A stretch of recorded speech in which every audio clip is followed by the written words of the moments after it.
안녕하세요. 충북대학교 농업경제학과 송영원 교수입니다.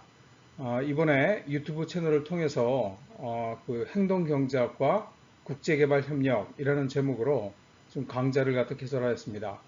여러분들 뭐 밑에 보시면은 아시겠지만은 제 주소라든가 우편 주소, 그 다음에 전화번호, 이메일 주소, 그 다음에 유튜브 채널 링크가 있습니다.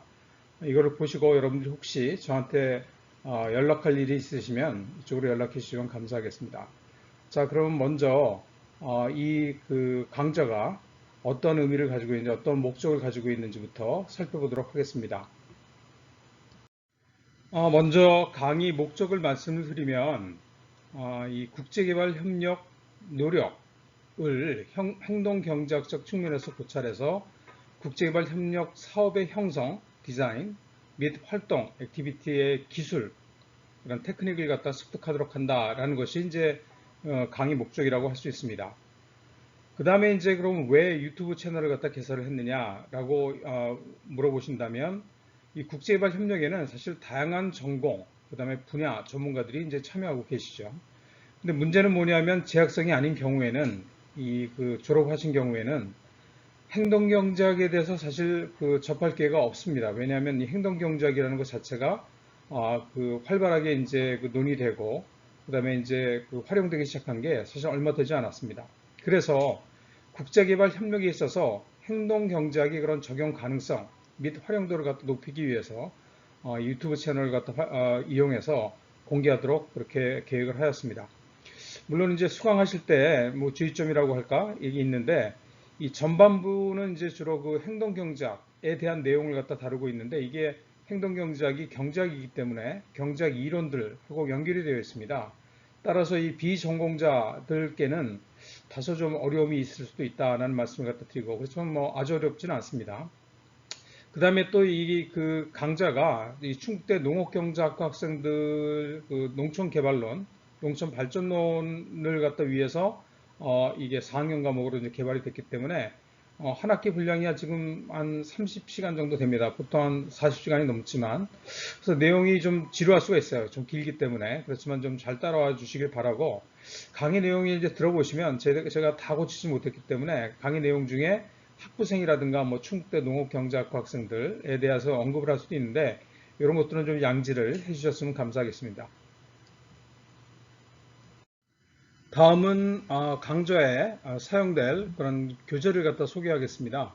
먼저 이제 크게 두 가지 교재가 사용이 되는데 주교재가 뭐냐면 밑에 있는 행동경제학, 이 토모노 노리노라는 일본 교수님이신데 이분이 이제 저자를 그 집필을 하시고 그 다음에 이제 이명이라는 분이 한국 분이 번역을 갖다 했어요. 그래서 지영이라는 출판사에서 나왔고 2019년에 나왔습니다. 그래서 이 리커버 에디션인데 이거는 이 교재는 심리학적 관점, 즉이 토모노 노리오라는 교수님이 심리학자이신 것 같아요. 백그라운드가. 그래서 심리학적 관점에서 이제 설명을 갖다 잘했습니다. 그래서 설명이 아주 양호합니다. 쉽게 잘 설명을 했어요. 그 다음에 이제 두 부교재로서 행동경제학에 대한 부교재로서 연세대학교 홍은 교수님의 그런 행동경제학 강의라는 게 있는데 그 서해 문집에서 나왔습니다. 2016년에 나왔는데 여기는 좀 경제학적인 관점에서 이제 집필이 되었기 때문에 좀 어렵습니다. 그 전공자가 아닌 경우에는.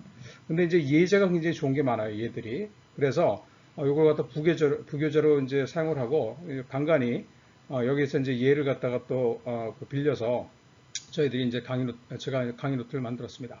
그 다음에 이제 후반부에 가면 우리가 이제 그 월드뱅크에서 만든 월드 디벨롭먼트 리포트라는 마인드, 소사이어티 앤 비헤이비어라는 월드뱅크에서 나온 그런 그 다 공개된 여러분들이 요 그 제목을 갖다가 인터넷에 치면 구글에서 구글링을 하면 바로 이제 여러분들이 다운을 받으실 수가 있습니다. 이 PDF로 되어 있는데 2014년에 나왔지만 내용이 뭐 2014년에 나왔다 그래서 뭐 오래됐거나 그렇지는 않습니다. 이게 무료입니다. 이거는. 그래서 세 번째가 바로 이 주교재 2로서 여러분들이 이제 후반부에 그런 행동 경제학을 갖다 개발 협력에 국제개발 협력에 어떻게 적용할 것인가를 갖다가 이제 보기 위해서 이 세 번째 교재를 갖다 사용하겠습니다. 그래서 첫 번째 교재하고 세 번째 교재를 갖다 주로 이용하고 홍은 교수님의 그런 행동 경제학 강의는 저희들이 예를 갖다 따오는 그런 용도로 우리가 활용하도록 하겠습니다. 그리고 이제 이거 PPT로 지금 강의를 들어보시면은 이 요점만 정리가 되어 있습니다. 그래서 더 자세하게 내용이 잘 이해가 안 되신다든가 그럴 때는 구입을 하셔서 교재를 여러분들이 그 강의를 갖다 더 잘 이해하실 수 있었으면 좋겠습니다. 자, 그러면 한번 우리가 다음에 어떻게 공부할지에 대해서 좀 더 자세하게 알아보도록 하겠습니다. 자, 그러면 좀 더 자세하게 이번 학기에 어떤 내용들을 갖다 공부를 하는지를 한번 살펴보도록 하겠습니다. 먼저 이제 이 강좌는 크게 두 부분으로 나눠져 있습니다. 전반부하고 행동경제학, 후반부 국제개발협력 분야에서 이제 행동경제를 어떻게 응용할 것인가. 그래서 이제 앞에 부분은 아까 말씀드린 대로 이 토모노 노리노 교수님의 책을 갖다가 활용하고, 후반부는 우리가 월드뱅크에서 나온 그 리포트를 가지고 우리가 강좌를 갖다가 진행하려고 합니다. 그래서 1강에서는 강의 소개, 그 다음에 심리학과 경제학의 만남, 그 다음에 2강에서는 제한된 합리성, 휴리스틱과 편향, 전망이론 1, 2, 좀 내용이 많기 때문에 두 개로 나눴습니다. 그 다음에 프레이밍, 그 다음에 시간선호, 사회선호, 사회적 선호, 그 다음에 행동경제학의 현재는 어떤가, 프론티어라고 얘기할 수가 있겠죠. 그래서 이게 지금 총 몇 시간 정도 되냐면 17시간 37분 정도 됩니다. 꽤 길죠.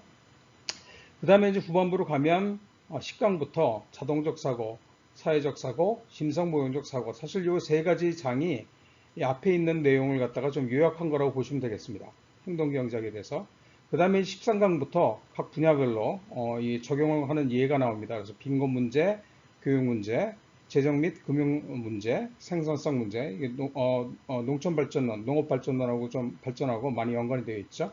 그 다음에 보건, 기후변화. 그 다음에 이제 19강에서는 국제개발협력 그 분야에 있어서 이 전문가들이 활동하면서 편향에 대해서 이제 우리가 얘기를 하고, 그 다음에 이제 마지막으로 20강에 가서는 행동경제학을 반영해서 어떻게 사업을 형성하고 시행할 것인가에 대해서 우리가 이제 알아봅니다. 이게 또 이제 보시면 한 11시간 정도 됩니다. 그래서 이게 약간 더 짧죠. 사실은 이쪽 부분이. 그래서 총 소요 시간이 한 30시간 정도 됩니다. 근데 여러분들이 보통 학교에서, 대학에서 이제 강의를 들으시면, 일주일에 한 3시간 정도, 3학점 기준으로 해서 3시간 정도 들으시고, 이게 보통 14주 정도 되기 때문에, 이게 한 42시간 정도 됩니다. 그거에 비하면 사실 한 30시간 정도 되는 거니까 더 빠르게 여러분들이 공부를 갖다 하실 수 있는 겁니다. 그래서 이러한 내용으로 우리가 강의를 갖다가 이 강좌에서 진행하겠다라고 말씀을 드릴 수가 있겠습니다. 이번 학기에 강의할 내용을 갖다가 한번 큰 그림을, 지도를 갖다 한번 만들어 봅시다. 왜냐하면 이게 논리적으로 연결하기가 쉽지 않기 때문에 한번 내가 정리를 해봤어요. 그래서 첫 번째 이제 우리가 이제 이 교과서에서 얘기하고 있는 건 뭐냐면, 이 기존의 경제학, 우리가 지금 익숙해 있는 그런 경제학은 뭐를 갖다가 가정하고 있냐면, 확실하고 일관성 있는 선호 또는 선택을 갖다가 가정하고 있어요. 즉 사람들이 합리적이기 때문에 이 합리성이 거의 신에 가까운, 항상 합리성을 갖다 유지한다라는 가정을 갖다 일반적으로 하고 있어요. 그런 가정하에서 우리가 이제 이런 우리가 보통 접하고 있는 그런 경제학 이론들, 표준 이론이라고 얘기합니다. 스탠다드 이코노믹스 티어리. 그래서 이제 이게 뭐냐면 기대 효용 이론이라는 것 갖다가 이제 얘기를 하죠. 그래서 효용을 갖다 기반으로 해서, 기대되는 효용 또는 효용을 갖다 기반으로 해서 모든 이론들이 정리가 되어 있어요. 그래서 기대 효용 이론은 사실은 본 노이만하고 그다음에 몰게슈테른이라고 썼는데, 이 사람들이 이제 만들어낸 거죠. 그죠? 그래서 이제 합리성을 가정한 상태에서 효용 이론을 갖다 기반으로 지금 여러분들이 배웠던 경제학이 만들어져 있어요. 근데 이제 에드워즈라는 사람이 의문을 제기했죠. 사람들이 합리적이야? 왜냐하면 내가 이제 게임 이론, 정보경제학 시간에, 봄학기의 정보경제학 시간에도 몇 가지 예를 들었죠. 게임 이론에서 예측하는 그런 결과가 안 나온단 말이죠. 실험을 직접 해보니까. 그래서 그 얘기는 뭐냐면, 사람들이 합리적으로만 움직이는 게 아니다 라는 걸 사실을 알 수가 있는데, 그거 갖다 이제 최초로 의문을 갖다 제기한 사람이 에드워즈라는 사람이에요. 그죠? 그래. 그런데 이제 행동경제 교과서를 갖다 보면 이게 경제학이 규범적이라고 얘기를 해요. 근데 이 규범적이라는 게 노머티브하다는 얘기인데 이게 좀 오해의 소지가 있어요. 왜냐하면 경제학에서 규범 경제학은 완전히 다른 얘기거든요. 근데 이제 이게 왜 그러냐면 밑에 보면 경제학에서 규범 경제학, 노머티브 이코노믹스는 뭐냐면 흔히 이제 정치 경제학, 폴리티컬 이코노미, 뭐 리카르도라든가 칼 막스, 뭐 왁스 베버 이런 사람들이 이제 그 연구한 분야가 정치 경제학인데 그다음에 또 뭐 뉴 폴리티컬 이코노미라는 것도 있습니다. 신정치 경제학, 시카고 학파들이 이제 주도를 하고 있는데 이것들을 얘기하는 거예요. 노머티브 이코노믹스. 지금 무슨 얘기냐면 이게 노모티브라는 게 규범적, 뭐뭐 하여야 한다라는 뜻이거든요. 그죠? 그래서 이제 그 이외에 이런 규범 경제학 이외 경제학에서는 주류 경제학, 메인스트림 이코노믹스라고 얘기를 하는데 여기는 실증 경제학이라고 불러요. 그러니까 노모티브 이코노믹스냐, 파지티브 이코노믹스냐 이렇게 이제 사실 구분을 하거든요. 그래서 이제 규범 경제학은 뭐뭐 하여야 한다라는 관점에서 부의 분배, 공정성, 후생 이런 것들을 갖다 다루거든요. 그래서 이제 물론 이제 기본 경제학에서도 일부 특히 이제 신정치 경제학에서는 계량 모형을 갖다 많이 다룹니다. 수학 모형을 갖다 많이 쓰기는 하는데 주로 이제 이게 디스크립티브 말로 다 하는 거예요. 그죠? 근데 이제 그에 반해서 실증 경제학은 이런 가치 판단, 뭐 어떤 게 옳고 이래야만 한다 이런 가치 판단 하지 않죠. 그래서 즉 뭐냐면 그런 가치 판단 없이 현재 상황은 이러이러하다. 이러한 처방이 필요하다. 뭐 이런 식으로 나타난 실상황을 갖다 분석해서 이제 계량명이 주요 방법론으로 사용되죠. 그렇죠? 그래서 이 위에서 지금 이게 경제학이 규범적이다라고 얘기하는 건 뭐냐면 인간이 합리적이라면 이렇게 행동할 것이다 라는 측면에서 규범적이라는 의미예요. 그러니까 뭐 경제학 전체가 실증 경제학을 포함해서 특히 주류 경제학이 이런 규범적인 가치 판단을 하느냐 그건 아니란 얘기예요. 그렇죠? 즉 뭐냐면 주류 경제학이 규범 경제학은 아니란 뜻이에요. 그래서 여러분들이 오해의 소지가 있기 때문에 설명을 했고 하여튼 이런 뭐 이 교과서에서는 경제학 자체가 규범적이라고 얘기해요. 합리적이야만 해야 한다 사람은 의사결정할 때 라는 가정에서 출발하기 때문에 경제학이 규범적이라는 얘기예요. 근데 이제 합리적이라고 가정하는 게 이게 맞냐라고 의문을 갖다 제시했다 그랬죠. 그래서 이제 이 그 워드 에드워즈의 그런 의문점에서 출발해서 이제 허버트 사이먼이라는 사람이 굉장히 유명한 사람이죠. 노벨 경제학상도 받았고 이분이 합리성이 인간의 합리성이 사실은 제한되어 있다. 제한된 합리성을 갖다 주장을 합니다. 합리적으로 움직일 때도 있지만 그렇지 않은 경우도 있다 이런 얘기죠. 그렇죠? 그러면서 이제 이게 뭐하고 합쳐지냐면 사람이 그러면 경제학에서 얘기하는 대로 합리적으로 움직이지 않는다면 다른 거는 그 움직이는 이유가 뭐냐? 그걸 갖다 어디서 찾았냐면 심리학에서 찾았죠. 심리학은 주로 이제 물론 이제 요새는 그런 계량적인 분석도 하지만 심리학은 기본적으로 이런 디스크립티브 기술적인 그런 접근을 합니다. 그죠?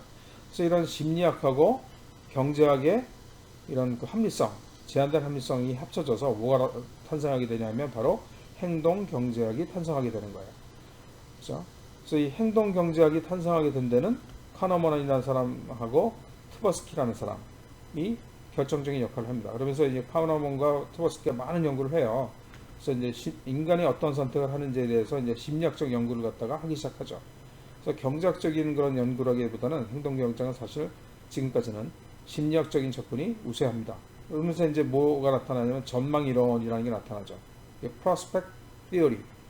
prospect가 전망이라는 뜻이에요. 앞으로 일어날 일들을 갖다 어떻게 보고 있다. 거기에 관한 이론이 바로 전망 이론이에요. 이게 이제 4장, 5장 얘기죠. 그렇죠? 그 다음에 또 거꾸로 3장으로 가서 이게 이제 이루어진 다음에 시간적으로 보면 사람들이 이제 행동 경제학의 핵심 연구 분야가 생기는데 그게 바로 뭐냐면 휴리스틱. 그죠? 사람들이 복잡한 문제를 갖다 합리적으로 다 따져가지고 이성적으로 판단하는 게 아니라 너무 복잡할 때는 간단하게 생각을 해버린다는 거예요. 자기가 갖고 있는 그런 그 모형을 가지고 이게 휴리스틱이라고 얘기를 합니다. 근데 이게 뭐냐면 편향이 발생해요. 편견이 발생할 수가 있어요. 이럴 경우에 바이어스라고 얘기를 하죠. 바이어스라는 얘기가 굉장히 중요합니다. 그래서 합리적으로 판단을 못하고 사람들이 비합리적으로 행동을 하게 된다는 거예요. 이런 편향들이 때문에 이 편향은 휴리스틱에서 나오는 거고. 그래서 이 편향들을 갖다가 가지고서 이제 좀 더 나아가서 이것 때문에 이제 편향 때문에 발생하는 그런 문제들, 프레이밍 효과, 사건이나 상황을 보는 그런 틀이죠, 틀, 그죠? 그거에 관련해서 어떤 효과가 있는지, 그 다음에 시간을 갖다 어떻게 선호하고 또 할인을 어떻게 하는지에 대해서도 얘기를 하고, 그 다음에 또 사람들이 사회적으로도 생각을 하기 때문에 사회적 선호에 어떻게 따르는지, 남들이 하는 걸 뭐 따라하거든요, 사람들이. 그 다음에 상호 호혜주의, 이런 것들을 갖다가 6장, 7장, 8장에서 얘기를 합니다. 그래서 이제 기본적으로 이제 그 행동경에서 얘기하는 그런 이론들을 갖다 다 이런 식으로 이런 흐름에 따라서 설명을 한 다음에 9장에서는 행동경제에서 이제 최신 이론들, 지금 막 얘기가 되고 있는 그런 내용들을 갖다가 정리를 하면서 강의를 갖다가 일단 전반부는 끝내려고 해요. 전반부 강의가 끝나고 이제 죽는 것을 본 다음에는 그 다음에 이제 후반부로 넘어가게 됩니다. 그래서 이제 후반부에서는 그럼 과연 이런 우리가 전반부에서 공부한 행동경제학 이론을 가지고 예를 들어서 3장의 휴리스틱, 그 다음에 편향, 그죠? 그 다음에 사회적 선호, 상호주의, 호혜주의, 그 다음에 1장의 합리적 사고, 그죠? 비합리적으로 생각할 수도 있다는 거죠. 이것들이 이제 어떻게 연결되냐면 이 교과서에서 어떻게 연결되냐면 전반부에서는 경제 발전을 위한 인간 행동의 이해라고 되어 있고 사람들은 자동적으로 생각을 한다. 생각이 없다는 얘기예요. 그죠? 감정적으로 감정에 따른다는 얘기죠. 거기에 판단을 갖다 바로 해버린다는 얘기고 사람들은 또 남의 눈치를 갖다 본다는 얘기예요. 사회적으로도 사고를 하고 그 다음에 또 이 멘탈 모델, 심성 모형을 가지고도 사람들이 생각을 한다. 즉 뭐냐 프레임을 갖다 자기 나름대로 가지고 있고 그것들을 갖다 상황에 따라서 그 프레임들을 갖다 생각하는 틀을 심성 모형, 멘탈 모델을 이용해서 사람들이 또 생각을 갖다 한다는 거예요. 그죠? 그것들을 갖다 이제 간단하게 보고 이게 이제 전반부 내용 하고 행동경제학하고도 연결이 되어 있죠. 그래서 이제 파트 1은 행동경제학을 갖다가 이제 개발학 측면에서 간단하게 정리를 한 거라고 볼 수가 있어요. 그 다음에 이제 이것들을 갖다 기반으로 해서 파트 2에서는 뭘 하냐면 개발 정책에 대해서 또는 개발 사업, 인터벤션이라고도 얘기를 하는데 뭐 프로젝트라고도 얘기할 수 있겠죠.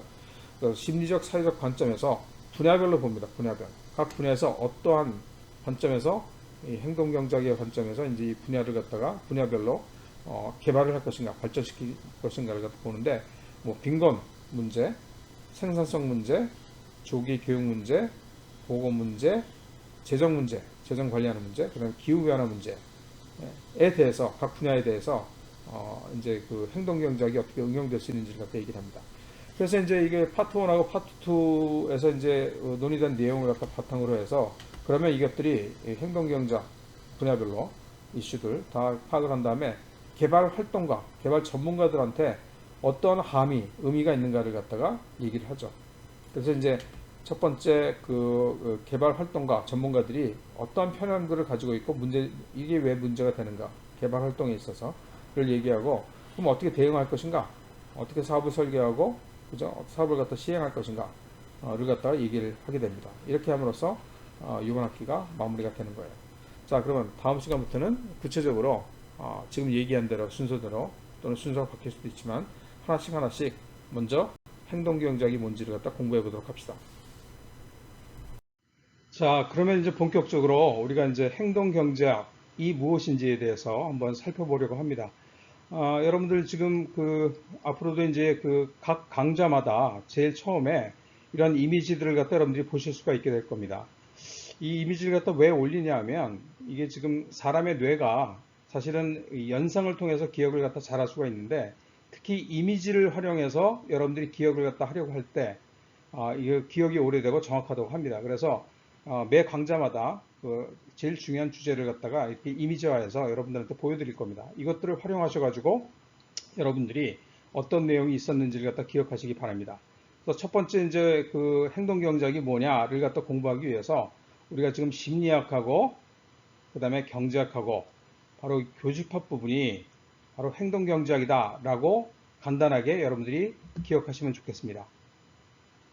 그렇죠? 자, 지금부터는 그러면은 더 본격적으로 한번 행동경제학에 대해서 공부해 보도록 합시다. 자, 그러면 한번 본격적으로 우리 행동경제학에 대해서 우리 한번 공부해 보도록 합시다. 제일 먼저 우리가 볼 건 뭐냐면 과연 행동경제학이라는 것이 왜 탄생했느냐, 어떻게 탄생했느냐를 갖다가 간단하게 보려고 해요. 그죠? 그래서 이제 우리가 보통 우리 경제학을 갖다 공부를 많이 했잖아요. 우리는 농업경제학과에서는 경제학을 많이 공부했기 때문에 여러분들이 경제학이 뭔지 잘 알고 있을 거예요. 지금쯤에는 그죠? 그래서 이제 우리가 보통 이렇게 경제적인 인간을 갖다가 라틴어로 얘기하면 호모 이코노미쿠스라고 얘기를 합니다. 그래서 이코노믹 여기 좀 보면 이코노미쿠스라고 얘기했는데 경제적인 그런 뜻이에요. 그죠? 이코노미 이게 경제라고 번역을 하는데 이게 원래 그 이코노미를 갖다가 밑에 보면 이게 1500년, 1530년대에 만들어졌다고 이제 처음 나타났다고 얘기를 하고 이 이코노미라는 단어가 이건 이제 원래 의미는 라틴어의 오에코노미아라는 단어에서 왔고 이거의 뜻은 뭐냐면 household management 가구 또는 가정 관리라는 뜻이에요. 그죠? 저기 에팀 온라인에 가면은 이제 여러분들이 이코노미를 치면은 이 단어가 어디서 왔는지 어근별로 다 설명을 하고 있어요. 자, 그래서 우리가 이제 그 경제학에서 경제적인 인간을 갖다 가정을 합니다. 그래서 주류 경제학이 보통 이렇게 경제적인 인간, 합리적인 인간을 갖다 가정을 하죠. 그래서 이제 이런 경제적인 인간은 100% 합리적이고, 그죠? 그 다음에 사람을 움직이게 하는 유인, 인센티브, 모티브가 뭐야? 100% 돈이라는 거예요. 돈. 사람의 의사결정 및 행동하는 이유가 돈이라는 거예요. 그죠? 완벽하게 합리적이라야 된다는 거죠.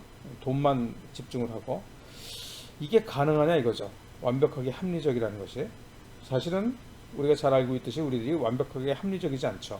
그렇지만 그런 인간을 가정을 해요. 경제학에서는 거의 신에 가깝죠. 모든 것을 다 계산할 수 있는. 그죠? 근데 인간이 그러냐? 인간은 사실 여러 가지 이름이 있습니다. 호모 사피엔스. 사피엔스라는 건 현명한 그런 뜻이에요. 그죠? 현명한 인간.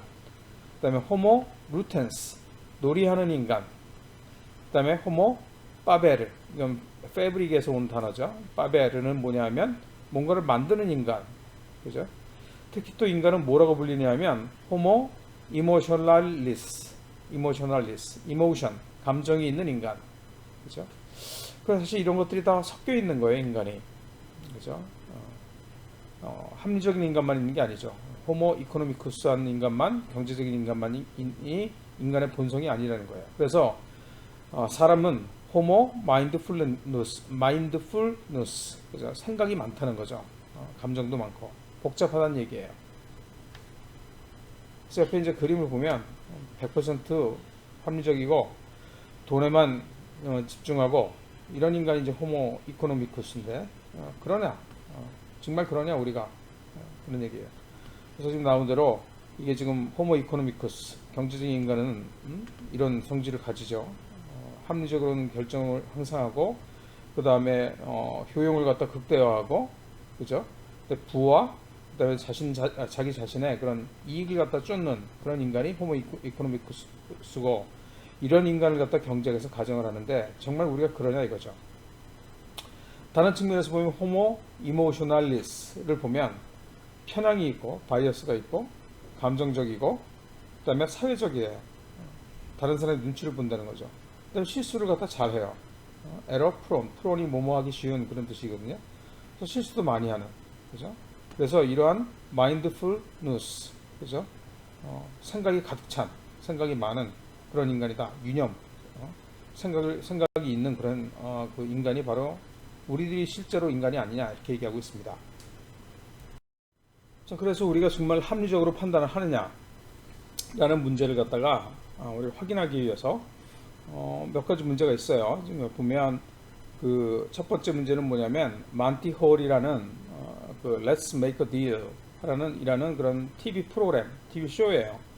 여기에서 이제 먼티 홀이라는 사람이 이제 그 사회자인데 이게 이제 그 사람하고 이제 그 질문이 비슷해가지고 그래가지고 그 상황이 세팅이 비슷해가지고 그 만티홀 프로블럼이라고 얘기를 합니다. 행동경제학에서는 그죠?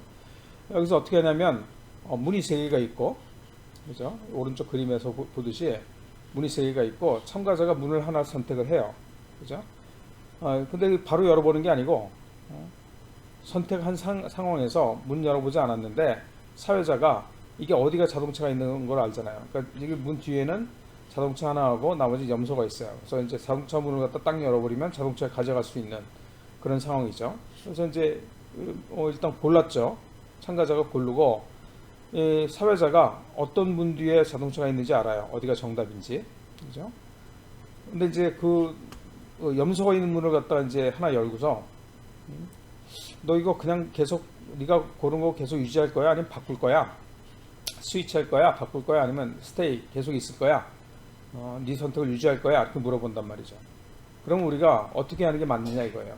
이거를 갖다가 계속 선택을 바꾸는 게 맞는지 아니면 자기가 처음 선택한 것을 유지하는 게 맞는지 어떤 게 더 유리한지를 갖다가 여러분들이 이제 합리적으로 한번 생각을 해보세요. 요거에 대한 정답은 이 다음 장 2장에 가서 나옵니다. 두 번째 이제 다른 문제는 뭐냐면 감염 확률을 갖다 계산하는 문제예요. 이게 사실은 이제 뭐 생각보다 복잡합니다. 그래서 이제 감염 확률이 10,000분의 1이에요. 10,000명 중에 1명이 걸린다는 사실을 우리가 알고 있어요. 그죠? 그건 이제 이전에 사전에 이제 갖고 있는 정보고, 그 다음에 그 양성 결과가 나왔어요. 테스트를 했는데, 검사를 했는데, 근데 이 검사의 신뢰성이 99%예요. 그럼 실제 감염 확률이 얼마냐 이거죠. 그죠? 이거를 갖다 이제 계산하는 게 여러분들 이제 2장에 가서 해볼 거예요. 근데 뭐 첫 번째 문제도 그렇고 두 번째 문제도 그렇고 사람들이 합리적인 답을 갖다 안 한다는 거예요. 특히 확률에 관련돼서는. 그 다음에 또 논리 문제도 있어요. 여기 지금 보면 밑에 보면 카드가 4장이 지금 깔려 있는데 EK47 이렇게 깔려 있어요. 그죠? 그래서 이제 앞에는 뭐 예를 들어서 뭐 알파벳이 써 있고 다른 한쪽에는 뒤에는 숫자가 써 있는데 우리가 뭘 확인하고 싶으냐면 모음이 적혀 있는 카드 뒤에는 짝수가 적혀 있어야 한다라는 규칙, 이 성립하는지를 갖다 확인하기 위해서는 어떤 카드의 반대면을 갖다가 확인해야 되느냐 이거예요. 한번 여러분들 생각해 보세요. 여기 지금 2, K, 4, 7이 있는데 이 모음, 뭐 E나 A, 그 다음에 I 이런 모음 뒤에는 항상 짝수가 있어야 된다라는 그런 규칙이 성립하는지를 갖다가 확인하려면 이 4장 중에서 그죠? 어떤 걸 갖다 뒤집어 봐야 되죠? 한 개를 뒤집어 보면 되나요? 아니면 2개를 갖다가 뒤집어 봐야 되나요? 아니면 다 뒤집어 봐야 되나요? 최소한으로 뒤집어 보면서 이러한 규칙, 이 성립하는 것 갖다 확인하려면 몇 장을 어떤 걸 갖다 뒤집어야 될까요? 이것도 역시 한번 여러분들이 생각해 보세요. 논리적으로 생각해서 어떤 걸 뒤집는 게 맞느냐라는 거예요. 쉽지 않죠. 그죠? 다른 문제도 한번 봅시다. 우리가 합리적으로 판단할 수 있는가라는 문제를 갖다 보는 거예요. 그래서 이제 뭐 다른 문제는 네 번째 문제는 뭐냐면 100명한테 이제 그 문제를 내는데 100명이 각각 1에서 100 사이의 숫자를 쓰는 거예요. 그죠? 그 다음에 평균을 갖다 낸 다음에 거기다가 3분의 2를 곱해요. 그죠? 그래서 이 값에 가장 가까운 숫자를 쓴 사람이 승리하는 거예요. 이거 옛날에 그 봄학기에 내가 이제 그 게임 이론 시간에 이게 이제 다른 사람이 어떤 선택을 하느냐에 따라서 나의 그런 보상이 달라지는 이게 게임이라고 그랬잖아요. 게임. 그죠? 영향을 받을 경우에 다른 사람의 행동이나 선택이. 그래서 이제 그때 예를 들면서 실험도 해봤죠. 우리가 학생들 데리고 실험도 하는데 저번 학기 못했군요. 그랬을 때 학생들이 합리적으로 행동한다 그러면 어떻게 해야 되는데 실제로 실험을 해보니까 학생들이 그렇게 행동을 안 해요. 그렇죠? 그 이유는 뭐냐면 완전히 합리적인 거하고 다른 사람이 어떻게 행동할 건지 다른 사람이 정말 나하고 똑같이 합리적인지를 갖다 판단하는 거는 또 다른 문제가 되기 때문에 이걸 갖다 실제로 실험을 해보면 원래 우리가 기대했던 합리적인 답이 균형이 나오질 않아요. 예를 들어서 100명이 있는데 그죠? 각자 수를 쓰는 거예요. 예를 들어서 뭐 51, 뭐 25 이런 식으로 100명이 딱 쓰면 걔네들 전부 다 더해요. 그죠? 그럼 뭐 3,000이 나왔다고 그럽시다. 그럼 100명이니까 얼마예요? 평균은 30이에요. 여기다 3분의 2를 곱하면 얼마가 돼요? 20이 되기 때문에 20에 가까운 숫자를 쓴 사람, 예를 들어 20이 있었다면 20을 쓴 사람이 뭐예요? 승리하게 되는 거예요. 이럴 때 여러분들은 어떻게 써야 돼요? 합리적으로 계산하면 여러분들이 승리할 수 있나요? 이것도 역시 우리 2장에서 다음 장에서 한번 답을 갖다 볼 거예요. 그 다음에 또 그 다른 사람의 행동을 갖다가 이제 그 파악하는 그런 문제 때문에 또 사람들이 꼭 합리적으로만 그 행동하는 건 아니다라는 얘기인데, 그 예로서 5번째 문제는 뭐냐면, 10,000원이 있고 10,000원을 갖다 이제 분배 나눠 먹는 그런 게임이에요. 그래서 먼저 선수 1이 움직이죠. 그래서 선수 1이 여기 밑에 있는데, 그림이 선수 1이 공정하게 배분을 갖다 제한할 수도 있고, 두 번째 사람한테, 아니면 불공정하게 제한할 수도 있어요. 예를 들어서 1이 5대5로 똑같이 나누자 라고 할 수도 있고, 아니면은 야 내가 먼저 시작했으니까 내가 주도권을 가지니까 내가 8을 먹고 너는 2만 먹어 라고 얘기할 수가 있어요. 그럼 두 번째 이제 선수가 다음에 움직이게 되죠. 그럼 두 번째 선수는 만약에 1이 fair 5대5로 나누자 했을 때 accept 하면, A를 택하면 5 이렇게 나눠 먹는 거예요. 즉 뭐냐면 5,000원씩 가져가는 거예요. 만약에 reject R을 선택을 하면 아무도 못 가져가는 거예요. 그죠? 그 다음에 여기서 역시 어떻게 돼요? 선수 2가 두 번째 움직일 때 8대2로 나누자 그런 거예요. 이 경우는. 그러면 선수 2가 accept 하면 1이 8을 가져가고 선수 2는 얼마를 가져가요? 2,000원을 가져가게 되는 거죠. 그죠? 역시 여기서도 reject를 하면, 거부하면 아무도 못 가져가요. 이랬을 때 우리가 기대하는 건, 이건 이제 우리가 이렇게 때 배웠듯이 백워드 인덕션으로 해서 거꾸로 들어가면 되죠. 그래서 A가 여기 있을 때는 1로 가면 5를 가져가고 1로 가면 0을 가져가니까 당연히 이걸 가져갈 거고, 여기서는 이걸 가져가면 2고 여기서는 1로 가면은 0이니까 이걸 선택할 거고, 이거를 갖다 알고 있는 A는 어떻게, 선수는 어떻게 해요? 1로 가면은 요거 선택할 테니까 5를 가져가고, 이거 선택하면 선수 2가 이렇게 움직일 테니까 뭐야? 8을 가져가죠. 그죠? 그러니까 선수 1은 어떻게 돼요? unfair로 가져가면 8을 가져가고, fair로 가져가면 5를 가져가니까 선수 1은 뭘 가져가야 돼요? 합리적으로 생각하면, 그죠? unfair로 가야죠. 그죠? 그리고 2는 accept를 해야 돼요. 그런데 문제는 뭐냐면, 그러니까 이렇게 1은 이걸 선택하고 선수 2는 A를 선택하는 게 균형이라고 합리적으로도 따져보면 그렇게 돼요. 실제로 그러냐 이거죠. 그죠? 역시 이것도 답을 갖다가 우리가 2장에서 보도록 합시다. 그래서 우리가 뭐 주리경제학에서는 인간이 합리적이고 이기적이다라고 가정을 하는데, 이거 다시 얘기하면 이게 무슨 얘기냐면, 경제적 합리성이라는 거는 단순히 인간이 물질적 이익만 추구한다라는 얘기예요. 그런가요?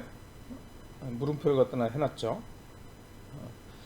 그래서 사익을 추구한다는 건 행동의 목적이에요. 아니 뭐 사익을 갖다 추구할 수도 있지만, 뭐 다른 사람들의 이익, 다른 사람이 더 이익이 되게 하는 이타적인 그런 목적을 갖다 가질 수도 있죠. 공익을 갖다가 먼저 생각하는. 그다음에 합리성이라는 건 뭐냐면, 이 목적을 갖다 달성하기 위한 수단과 방법이에요. 그죠? 그래서 사익 추구냐, 공익 추구냐, 합리적이냐, 비합리적이냐에 따라서 각각에 대해서 4가지 경우가 만들어지죠. 오른쪽에 보면 수단은 합리적이거나 비합리적이거나, 그죠? 목적은 사익 추구거나 이타적이거나 공익 추구적이거나. 그러면은 사익을 추구하면서 합리적으로 행동할 수도 있고, 합리적인 수단을 사용할 수도 있고, 사익을 추구하면서 비합리적으로 행동할 수도 있고, 그 다음에 공익을 갖다 추구하면서 합리적으로 행동할 수도 있고, 공익을 추구하면서도 비합리적으로 행동할 수도 있는 거예요. 4가지 경우가 나오는 거예요, 이렇게. 그렇죠? 근데 이제 경제학에서는 사익만 추구한다, 즉 요거만 생각을 하는 거죠. 사람들이 이렇게 행동 안 한다는 거예요. 과연 그러냐 이거죠. 그죠? 그래서 돈이냐, 사람이냐, 경제학에서 얘기하는 그런 인간은 돈을 갖다 추구한다는 거죠. 그죠? 다른 사람 신경 안 쓴다는 얘기예요. 그죠? 그래서 4가지 그런 상황이 발생할 수가 있는데, 이게 문제가 될 수 있는 게 뭐냐면, 비합리적으로 공익을 추구하면 의도는 좋았지만, 다른 사람 생각했지만 의도하고 다르게 상대방이 오히려 손해를 갖다 볼 수도 있는 거예요. 자, 그래요. 그래서 이게 과연 합리적이고 사익을 갖다 추구하는, 경제학에서 얘기하는 인간은 이것만 사실은 우리가 보는 건데, 인간이 그렇게 행동하지 않을 수도 있다는 거예요. 사실 사익 추구하면서 비합리적으로 행동할 수도 있고, 공익을 갖다 추구하면서 합리적으로 행동할 수도 있고, 공익을 추구하면서도 비합리적으로 행동할 수도 있는데, 왜 경제학에서 얘기하는 인간은 이것만 보고 있냐 이거죠. 굉장히 협소하게 인간을 갖다 본다는 거죠. 그래서 주류 경제학에서, 일반 경제학에서 또는 표준 경제학 이론에서 가정하는 인간이 너무 편협하다. 이런 이제 얘기들이 등장하게 되는 거죠. 인간의 합리성을 갖다가 사실 더 자세하게 보면 경제적 인간의 조건을 갖다가 이제 주류 경제학에서 가정하는 인간의 조건, 경제적 인간. 이게 경제적 인간이라는 얘기는 뭐냐면 경제학에서 얘기하는 합리성을 가지고 있는 인간이고, 이 경제학에서 얘기하는 합리성은 굉장히 한정적인 의미를 가져요. 즉 뭐냐면 기호, 선호죠, 선호, 취향, 이게 명확해야 돼요. 헷갈리면 안 돼요. 글쎄요? 이게 또 일관성 있게 유지를 해야 돼요. 이랬다 저랬다 하면 안 돼요. 나는 뭐 사과가 좋다고 그랬다가 조금 있다가는 나는 오렌지가 좋은데? 이렇게 얘기하면 안 된다는 얘기예요. 일관성 있게 유지가 돼야 돼요. 명확해야 돼요. 또 그리고 나 이것도 좋고 저것도 좋아 이렇게 하면 안 된다는 얘기예요. 그죠? 모순이 없어야 돼요. 모순이. 그죠? 사과가 오렌지보다 좋다 그러고 오렌지가 귤보다 좋다, 포도보다 좋다 그랬는데, 그러면은 포도보다 뭐가 좋아야 돼요? 사과가 좋아야 되잖아요. 근데 다시 포도가 사과보다 좋다 그러면 이건 모순이 되잖아요. 이러면 안 된다는 거예요. 그죠? 또 이게 변하면 안 돼요. 아까 얘기한 것처럼 일관성이 있어야 돼요. 계속 유지가 돼야 돼요. 그죠? 그래서 이게 사실 그러면 이렇게 명확한 기호를 가지고 선호를 가지고 모순이 없고 불변한 가운데 효용을 갖다 극대화한다. 인간은 그게 이제 경제학의 가정이죠. 근데 이게 과연 가능하냐 이거예요. 이렇게 합리적으로 행동하는 것이 효용 극대화까지. 예를 들면 이런 거예요. 쇼핑할 때 합리적이기 위해서 모든 상품에 대한 지식을 갖다 다 습득을 한 다음에 상품이 어떻게 배열되어 있고 그것들을 통해서 이제 효용을 개선하고 이걸 갖다 극대화한다라고 한번 가정해 봅시다. 이게 보통 그 백화점 같은 경우에는 상품이 보통 20만 개가 있대요. 백화점에. 근데 여러분들 이게 현실적으로 이런 경우에 효용 극대화하는 게 가능하냐 이거죠. 현실적으로는 불가능해요. 경제학에서 효용 극대화 이렇게 얘기하지만 사실 불가능해요. 그러니까 변수가 뭐 서너 개 있을 때는 사실 우리가 컴퓨터 가지고 간단히 풀 수도 있고 하지만 이게 슈퍼컴퓨터를 갖다 이용을 해도 10개 상품을 갖다가 변수죠. 10개의 변수죠. 갖다 놓고 이게 효용 극대화를 한다. 물론 이제 효용하면서도 우리가 가정을 해야겠죠. 그러면 몇 초 걸리냐면 슈퍼컴퓨터로 0.001초 걸려요. 1000분의 1초가 걸리는 거예요. 굉장히 빠르게 계산할 수 있어요. 10개는. 근데 이게 30개의 상품을 가지고 이제 효용 극대화를 하려면 뭐를 얼마큼 사고 얼마큼 소비하고 뭐는 적게 하고 이걸 극대화를 효용을 갖다 극대화하려고 그러면 이게 약 18분 정도 걸린대. 18분.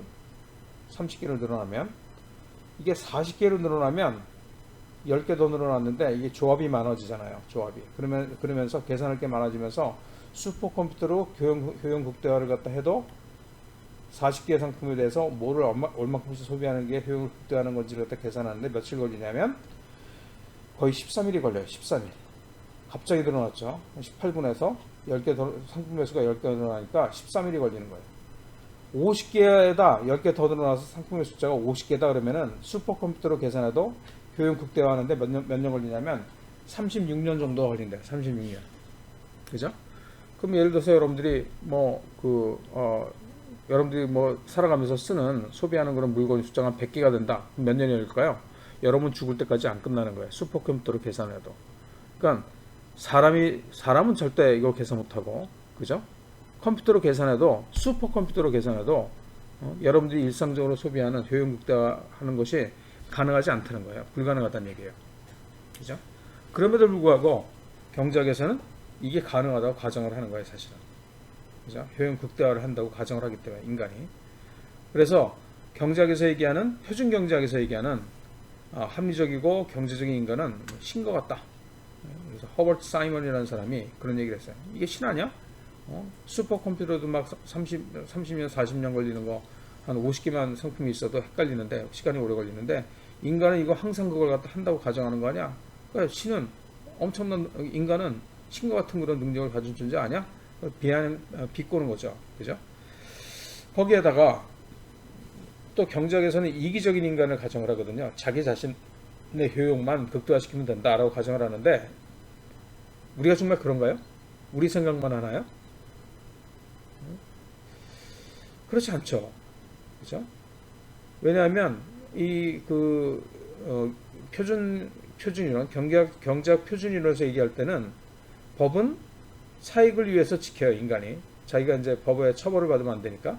그렇지만 윤리적이거나 도덕적이다, 그렇게 행동한다 라고는 보지 않아요. 경제적인 인간에서, 경제학에서 얘기하는 인간은 윤리나 도덕에 대한 개념이 없어요. 가치 판단 안 해요. 물론 이제 옛날에 이제 그런 정치 경제학 이런 데서 규범 경제학에서는 사실은 이런 윤리적이고 도덕적이고 이러한 가치 판단을 했는데, 요새 경제학, 실증 경제학, 여기서 얘기하는 표준 경제학, 표준 경제 이론은 실증 경제학을 얘기를 하는 거예요. 미국이 주도하고 있는. 그렇죠? 그래서 이런 실증 경제학에서는 우리가 알고 있는 표준적인 그런 경제학 이론에서는 윤리라든가 도덕이라든가 이런 것들을 갖다가 생각을 안 해요. 그죠? 그게 문제라는 거죠. 그래서 이게 지금 나와 있는 대로 인간이 신하고 이거 지금 손끝을 갖다가 지금 이게 완전히 다 있진 않아요. 거의 대등하게 신하고 비슷한 경지에 올라가 있는 거죠. 지금 미켈란젤로 그림이죠. 천지창조. 그러니까 서양 사람들이 기본적으로 갖고 있는 생각이 그거예요. 내가 신하고 거의 대등하다. 물론 이제 신보다 못하지만 거의 그 수준이다. 그죠? 그렇기 때문에 인간 밑에 있는 다른 자연은 내가 정복해도 문제없어. 내가 신 다음에 높은 존재거든 라고 생각한다는 얘기예요. 그러다 보니까 뭐예요? 아주 이기적인 인간. 그죠? 도덕감 없고 개인주의적이고 자긍심이 높고 욕심 많고 건방지고, 그죠? 하여튼 이러한 인간들을 갖다가 사실 경제학에서 가정을 하는 거예요. 그래야만 이제 이게 수학 문제 풀듯이 딱딱딱딱 문제가 맞아 떨어지니까. 그죠? 그래서 뭐 도덕은 지켜야 되지, 법은 지켜야 되지만 뭐야? 도덕은 법적인 테두리 안에 있을 때만 지키는 거예요. 내가 지켜도 법적으로 문제가 안 되는 그런 윤리 문제는 무시를 하는 거예요. 무시, 사실은. 그래요. 과연 그럼 우리가 여러분들 한번 돌아보세요. 여러분들이 어떤 사람들인지. 그런 인간들인가요? 경제학에서 가정하는 대로 호모 이코노미커스가 여러분들 맞나요? 인간이 그렇다고 보나요? 그래서 여러분들이 지금까지 이제 얘기를 갖다 가만히 생각해 보면, 인간이 경제학에서 얘기하는 그런 합리적인 인간이 아닐 수도 있다. 그게 합리성의 가정이 실제로는 그렇지 않을 수도 있다라는 생각을 하게 됐을 거예요. 그죠? 그럼에도 불구하고 경제학자들은 사실은 이게 문제가 되지 않아. 그 경제학에서 합리성을 가정하는 게 문제가 안 된다라고 이런 합리적인 인간을 가정하는 거를 갖다 옹호하는 그런 옹호론들이 또 있어요. 지금 한 4가지 정도 볼 텐데, 첫 번째는 아주 유명한 경제학자죠. 밀턴 프리드만이 뭐라고 그랬냐면, 사람들이 마치 뭐뭐 한 것처럼 as if 행동한다는 거예요. 즉 합리적인 것처럼 행동을 한다는 거예요, 사람들이. 그렇죠? 그래서 이제 그런 경우에는 주체가 진짜 완벽하게 합리적인 필요는 없고 합리적 계산으로 선택한 것처럼 간주를 하면 된다, 그런 뜻이에요. 이게 무슨 얘기냐? 즉 적절한 예측을 할 수 있으면 되기 때문에 과연 그게 가정이 실현 가능하냐 타당하냐 이런 것들 논할 필요가 없다는 거예요. 즉 예측 결과가 좋으면 가정의 현실성은 문제가 되지 않는다라는 얘기예요.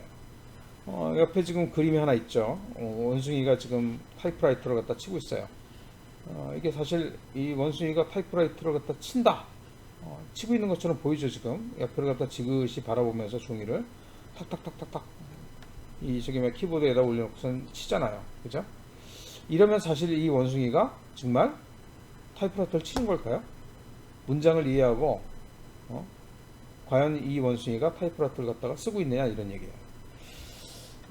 프리드만 얘기는 뭐냐면, 사실 우리가 당구 같은 거 여러분들 치는 학생들도 있겠지만, 당구 칠 때 실제 이게 공이 어떻게 움직이는지를 갖다가 튕겨나가고 이런 것들을 갖다 다 계산하지 않지만 마치 계산하는 것처럼 가정을 하여도 사실은 이 어떠한 예측, 그 당구공이 이렇게 맞았을 때 어디로 가고 이런 것들을 갖다가 우리가 예측할 수가 있잖아요.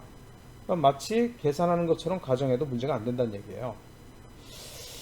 이러한 옹호론, 인간이 합리적이라는 옹호론, 가정에 대한 옹호론에 대해서 그렇지 않다, 반증을 또 얘기하죠. 반론을 얘기하죠. 그래서 예를 들어서 인간이 이렇게 함적이고 개인적이고 자신의 이익만을 갖다 추구한다고 가정을 하면 주류 경제학에서처럼, 그러면 이게 사실 자원 무료 봉사자, 헌혈, 무인 판매대, 자기가 알아서 돈 넣고선 가져가는 거 있잖아요. 물건 가져가는 거. 이게 가능하지가 않다는 거죠. 그죠?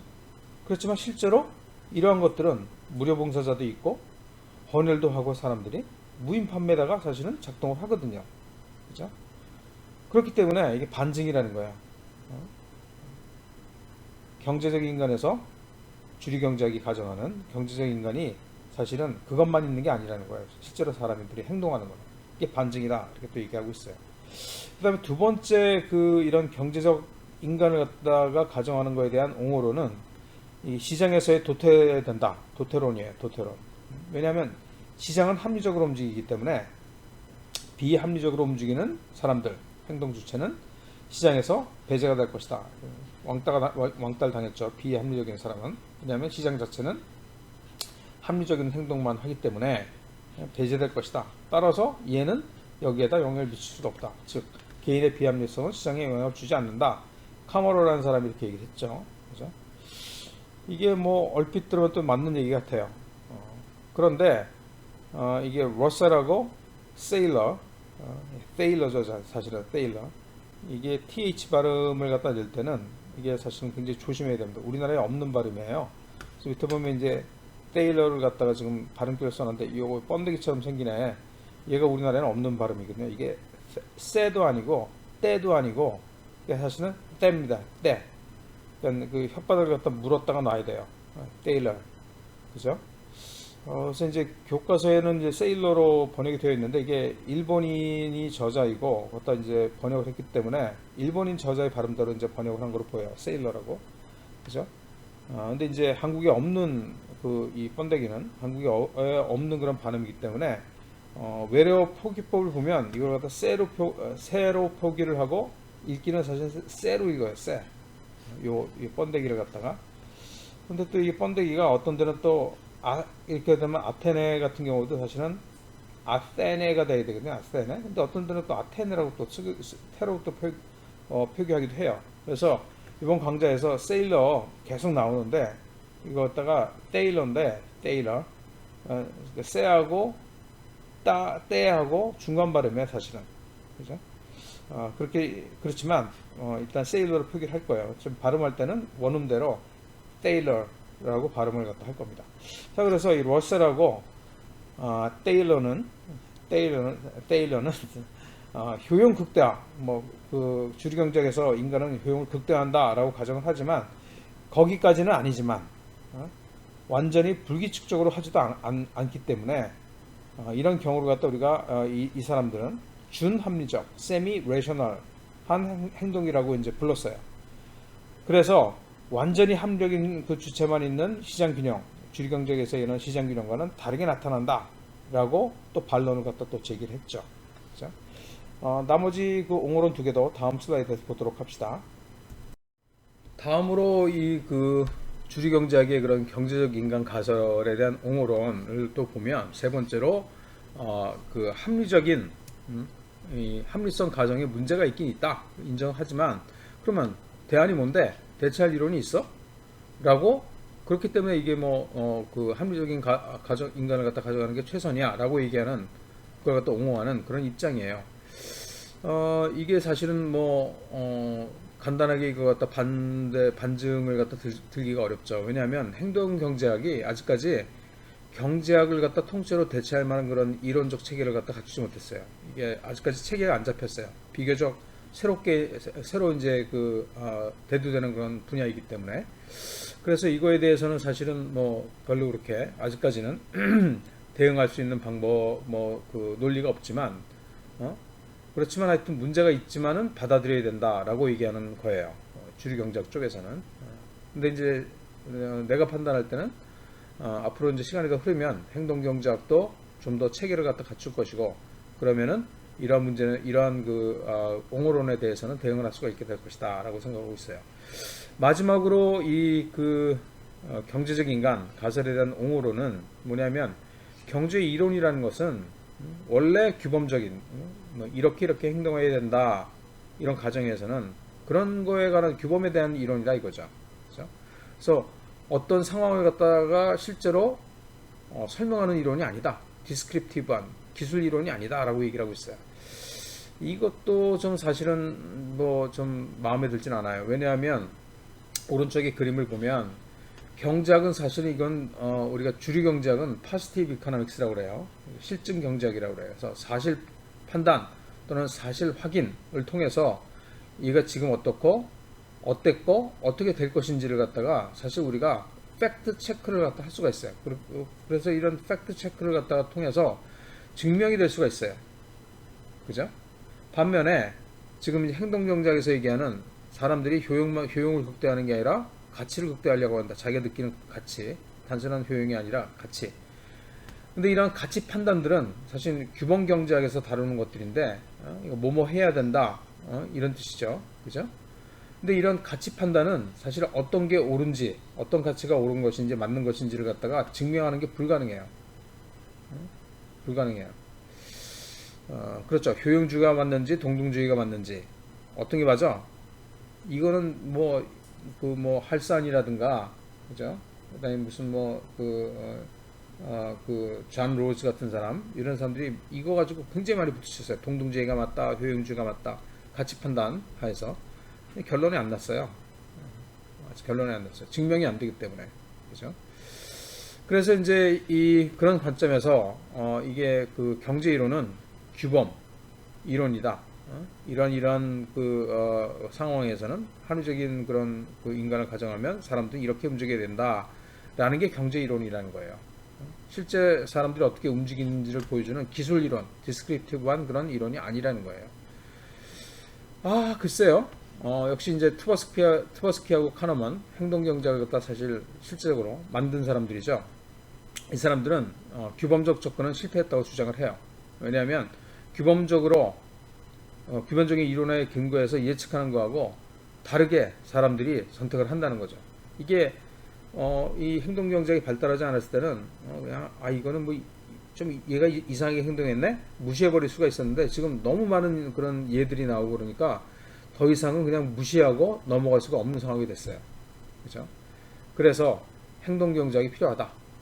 그죠? 이건 표준 이론, 경제학의 표준 이론으로만은 사람의 행동을 갖다 설명할 수 없다라는 게 힘을 갖다 받고 있죠. 그래서 이 책의 저자는 교과서의 저자는 이 경제학의 표준 이론을 갖다 옹호하는 견해, 지금 4가지 정도 얘기를 했는데 이게 붕괴되었다, 의미가 없다라고 판단하고 있어요. 지금까지 그래서 이 표준 경제 이론, 경제학 이론에서 가정하는 합리적인 인간이 이제 어떤 문제가 있느냐, 받고 거기에 대한 옹호론, 그런 가정, 합리적인 인간에 대한 가정에 대한 옹호론도 받고 또 반론도 봤어요. 그래서 그러면 이제 지금부터 본격적으로 행동 경제학이 그러면 뭐냐, 어떻게 탄생했느냐 갖다 더 자세하게 보도록 합시다. 행동 경제학에는 사실은 사람이 실제로 규범이 아니라 실제로 어떻게 왜 그렇게 행동하는가, 그러한 결과 어떠한 현상이 발생하는가를 갖다 규명하는 학문이에요. 이걸 통해서 정책에 반영도 하고 응용도 하고 하는 그런 목표를 가지고 있어요. 그래서 그러면 행동 경제학이 기존 경제학하고 다른 분야를 갖다 공부하는 거냐, 연구하는 거냐? 그렇진 않아요.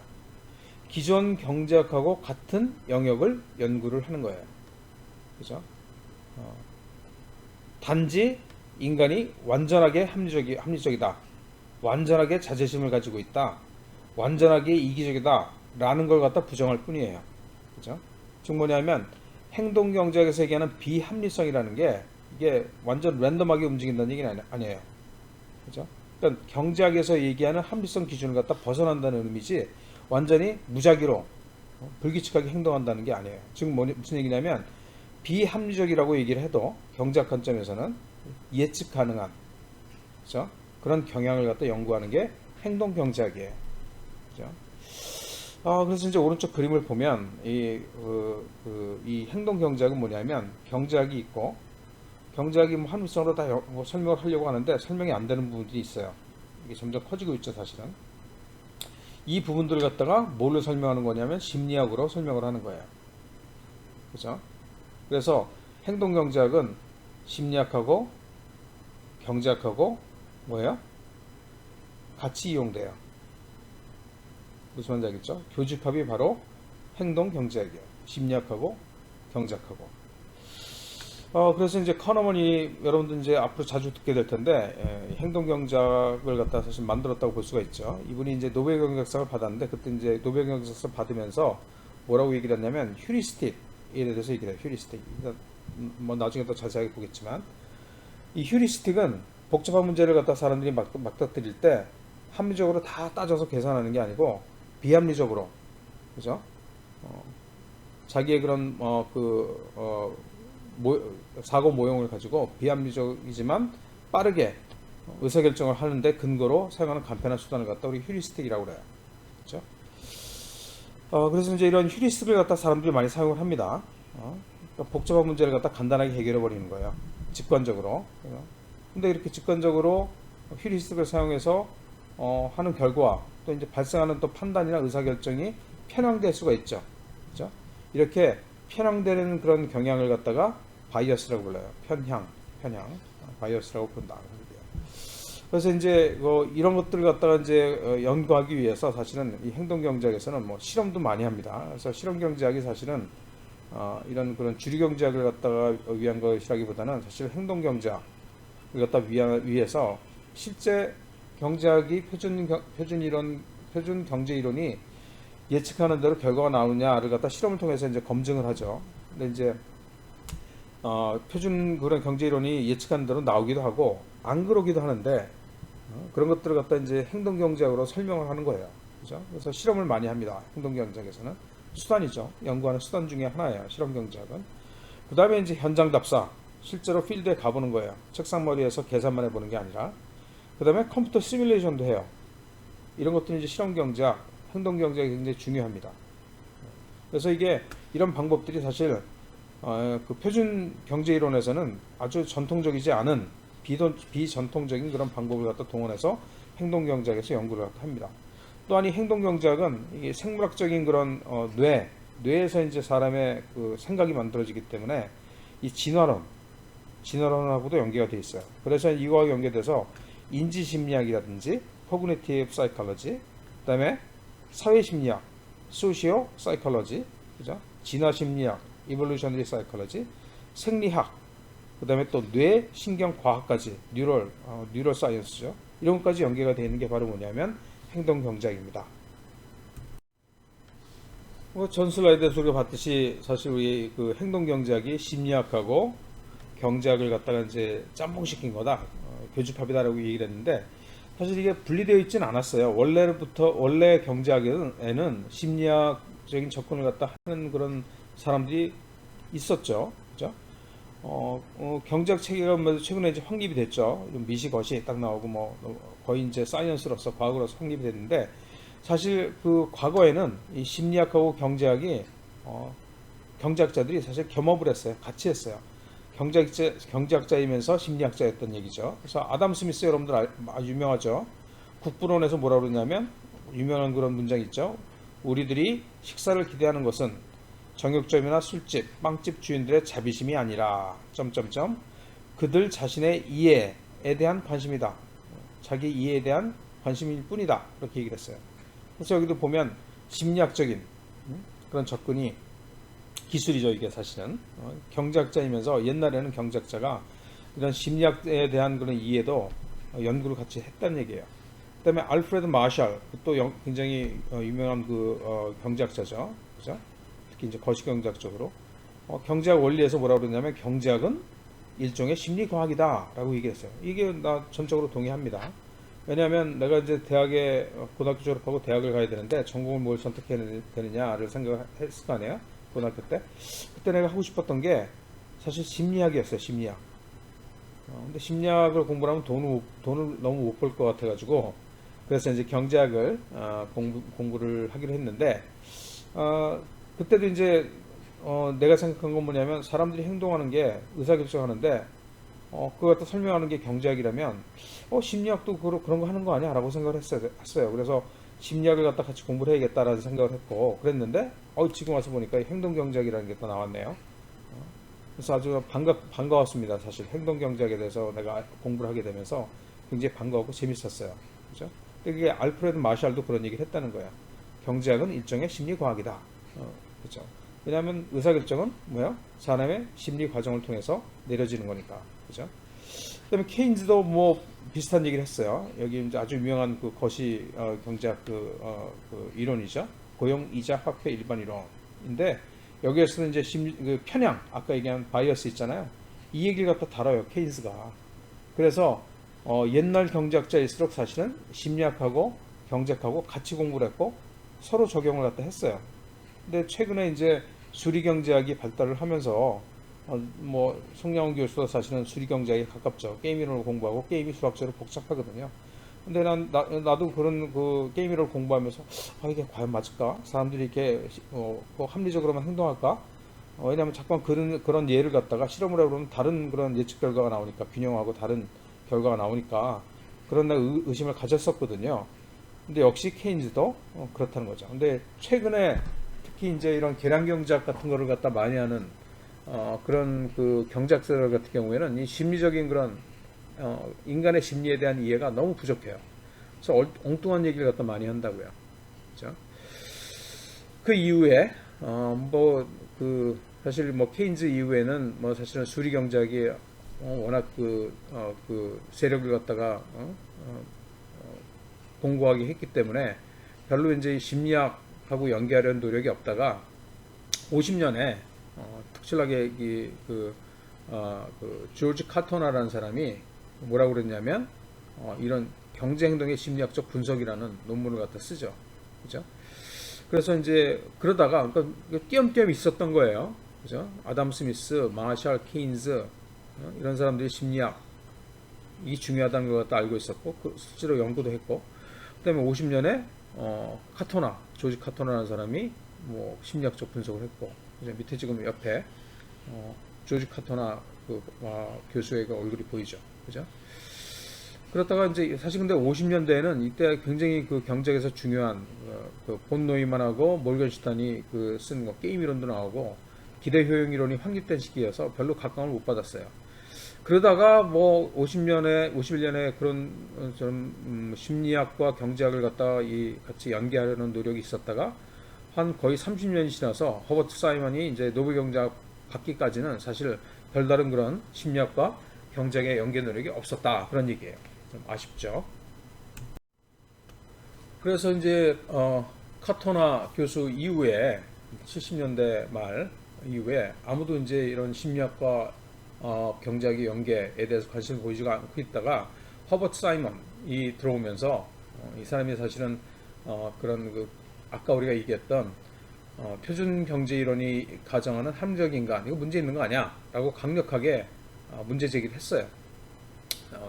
노벨 경제학상까지 받은 사람이죠. 그래서 현대 경제학자 중에서 그 경제적 인간에 대한 가장 강력한 이견을 주장했던 사람이다. 그러면서 이제 얘기했던 게 뭐냐, 사람이 완벽하게 합리적이지 않다. 일부 합리적이지만 완벽하진 않다는 얘기예요. 그래서 이제 이 사람이 얘기한 게 뭐냐면 bounded rationality. bound가 뭐냐면 경계라는 뜻이죠. 경계. 그죠? bind가 뭐예요? 묶는다는 뜻이고, 이거 이제 형용사용으로 과거 분사형으로는 bounded 이렇게 되는 거예요. 그래서 이제 이 허버트 사이먼이 뭘 얘기를 했냐면 레셔널하는 건 맞는데 이게 완벽하지 않다는 거예요. 제한적으로 레셔널 합리적이라는 얘기예요. 즉 뭐냐면 제한된 합리성이라는 그런 개념을 갖다가 주창을 했어요. 그때까지 아무도 이런 얘기를 한 적이 없었죠. 그죠? 사실 그래서 이런 단어를 만들어낸다는 게 굉장히 중요한 겁니다. 왜냐하면 이 단어 하나가 정말 많은 개념들, 그간의 노력들을 갖다 다 통합하고 있거든요. 그래서 이 허버트 사이먼이 뭐라고 얘기했냐면 극대화를 얘기를 하는데 경제학에서 사람들이 이렇게 극대화까지는 안 해.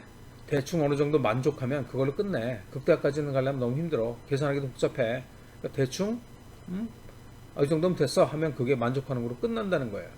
그래서 제한된 합리성이라는 개념하고 만족화, maximizing이 아니라 satisfying 하는 개념을 갖다가 주장을 했어요. 그렇죠? 그래서 이 절차적 합리성을 갖다 얘기를 했는데 허버트 사이먼이 이 합리성이라는 것은 선택의 결과가 아닌 선택의 과정과 방법에 대해 논하여야 한다. 그렇죠? 합리성이라는 게 이게 선택의 결과가 아니고 과정과 방법이라는 얘기예요. 그렇죠? 그래서 의사 결정에 대해서도 진화론적인 시각을 갖다가 그 연구를 했고 감정적인 영향도 무시하지 않았어요. 허버트 사이먼은 스마트한 사람이죠. 그래서 이제 그 당시에 그 허버트 사이먼이 이런 얘기를 할 때 뭐 힉스라든가 사무엘슨, 에로우 이런 사람들 이제 물리학을 갖다 그러니까 경제학을 갖다 물리학처럼 만든 사람이 이런 사람들이에요. 사실은 뭐 나쁜 사람들은 아니죠. 수학자들이에요. 수학자들. 경제학자라기보다는 수학자들이에요. 사실 이런 경향을 갖다가 경고하는 그런 경제학자도 많았죠. 그래서 뭐, 경제학이 물리학의 그런 아류가 아니다 이렇게 얘기하는 사람도 있었는데 하여튼 이때 이 사이먼이 이런 얘기를 할 때 사실 이런 사람들 힉스, 사무엘슨, 에로우 이런 사람들이 일반 균형 이런 것들을 갖다 만들어내기 시작해요. 수학적인 분석 방법을 통해 가지고 주류 경제학을 갖다 확립하던 시기였기 때문에 사이먼이 이런 얘기를 해도 사실은 주목을 받지 못했죠. 그죠? 그 다음에 뭐 허버트 사이먼 이외에 뭐 아컬로프라든가 쉴링이라든지 이런 사람들이 심리학의 그런 경제학과의 연계에 관심을 갖다 보이는 연구를 했다라고 얘기할 수 있어요.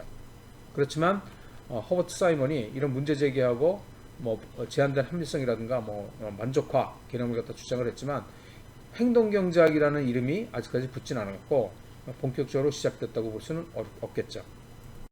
그래서 경제학 쪽에서는 그렇게 심리학에 접근하려는 그런 노력이 방금 전까지 얘기한 대로 있었고 심리학 쪽에서도 그런 어떠한 변화가 있었냐면 인지 심리학이라는 것이 드디어 만들어집니다. 1956년에 진화론 때문에 만들어진 건데 MIT 포럼에서 심포지엄에서 일반 문제 해결법이라는 그런 인공지능 프로그램 관련한 논문들이 이제 발표가 되면서 공식적으로 사람의 인지 코그니티브 심리학이 이제 탄생을 하게 돼요.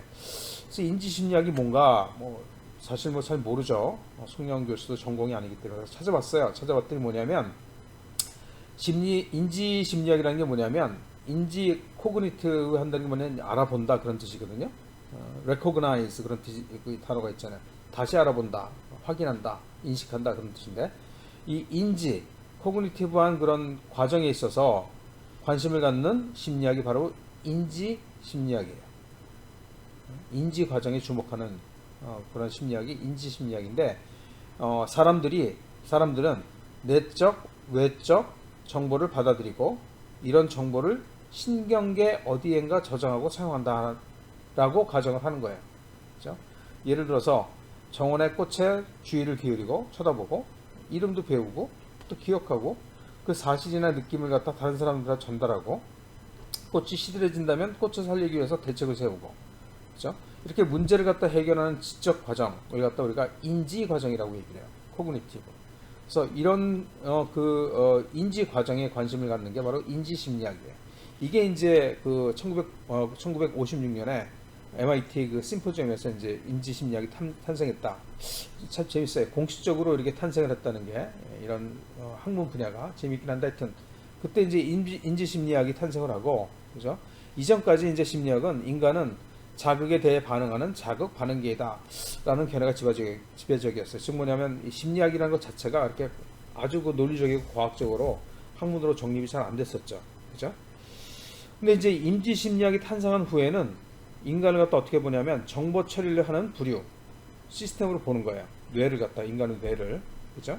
그래서 이후에 진화론의 영향을 받아서 진화 심리학 이런 것들이 나오고 그다음에 뇌과학 뉴로사이언스 그죠? 이 의대 쪽에 있죠. 이것도 이런 그 학문 분야하고 교류를 갖다 함으로써 인지신경 심리학이라는 것까지 탄생을 해요.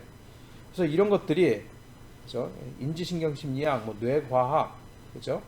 진화심리학, 인지심리학 이런 것들이 행동경제학의 경제학 쪽에 지대한 영향을 미치고 있습니다. 이건 그래서 심리학 측면에서 이제 어떻게 행동경제학에 접근하고 있냐를 갖다 본 거예요.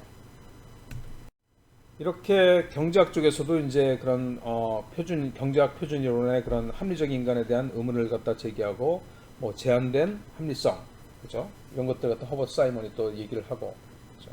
이러면서 이제 심리학적인 그 연구가 필요하다 경제학에. 라는 쪽으로 이제 움직이고 있었고, 지금 방금 전에 본 것처럼 심리학 쪽에서도 이제 이런 인지과학, 그죠? 인지심리학이 이제 발달하면서 행동경제학에 또 그 영향을 줄 수 있는, 도움을 줄 수 있는 그런 토대가 마련되고 있었어요. 그러면서 이제 이 두 개가 합쳐져서 드디어 이제 행동경제학이 만들어지기 시작하죠. 그래서 50년대 와드까지만 해도 사실은 심리학 의사결정 이론이 뭐 인지혁명의 영향을 받았지만 아직까지는 뭐예요? 행동경제학이라는 그런 분야가 만들어지지는 않았어요. 70년대 들어와서 특히 이제 트버스키, 카너먼 여기 좀 나와 있죠. 트버스키 이게 교수님이고 제자였던 것 같아요. 논문도 같이 많이 썼어요. 그래서 이 뭐 트버스키 먼저 나왔죠. 그다음에 카너먼 이 사람 그죠? 아직도 살아 있어요. 이 사람은 카너먼은. 그다음에 슬로빅, 피셔 이런 사람들 인지심리학자들 이 사람들이 사실은 경제학자들이 아니고 인지심리학자들이에요. 이 사람들이 행동경제학에 지대한 영향을 주고 전망이론도 만들었지만 이 사람들은 경제학에서 출발한 사람들이 아니고 인지심리학자들이에요. 심리학자들 사실. 그죠? 그래서 이제 점차 이 사람들이 경제학에 영향을 주기 시작하죠. 심리학이 경제학에 영향을 주기 시작합니다. 그죠? 그러면서 이제 결정적으로 1979년에 카너먼하고 트버스키 두 사람이 사람 박사 논문인 것 같아요. 79년에 카너먼하고 트버스키가 보통 이제 그 논문을 갖다 박사 논문을 쓰면 이제 학술지에다가 이제 발표를 하잖아요. 그때 지도교수 이름이 같이 들어가요. 왜냐하면 지도교수가 학생을 지도해서 박사학위 받았고 논문을 갖다 쓰게 했기 때문에 같이 이름이 들어갑니다. 그래서 이제 카너먼하고 트버스키가 공동 저자로 이코노메트리카, 이거 굉장히 그 권위 있는 경제 계량 모형 학술지죠. 이코노메트리카, 이코노믹 트리카, 메트리카는 뭐냐면 측정한다는 뜻이, 메트릭이라는 게 측정한다는 뜻이거든요. 그래서 이코노메트리카 이 이름도 멋있게 잘 졌어요. 여기에 경제학자들도 논문 내기 힘든 이코노메트리카의 전망 이론, 프로스펙트 티어리라는 논문을 갖다가 발표를 합니다. 그래서 이게 바로 행동경제학이 만들어진 탄생된 원년 해로 봐요. 1979년. 그죠? 그러니까 지금 사실은 뭐 한 50년, 40년 정도밖에 안 됐죠. 경제학이. 행동경제학이. 이걸 갖다 원년으로 보면. 79년이니까 내가 83학번이니까 내가 대학 들어가지 몇 년 전에 사실 이 행동경제학이 벌써 탄생을 했던 거예요. 전혀 모르고 있었죠. 근데. 왜냐하면 뭐 공부하면서 행동경제학이라는 거 갖다 얘기를 들은 게 사실은 2000년대 들어와서 들었으니까 그만큼 우리나라가 좀 늦었던 거예요. 행동경제학에 있어서. 그죠? 자, 그러면서 이제 트버스키하고 카너먼이 그런 논문을 전망 이론을 갖다 발표를 하고 이코노메트리카에다가 그 다음에 이제 세일러 여기는 또 세로 썼네요. 세일러라고 하는 게 더 발음이 가까워요. 사실은. 그래서 리처드 세일러가 이제 이 사람은 경제학자예요. 그죠? 경제학자인데 세일러가 인지 심리학하고 을 갖다가 이제 행동 분야에 이제 접목을 시켜가지고 행동 분야, 행동 경제학 분야를 갖다 개척을 합니다. 만든 거는 이 사람들이고, 그죠?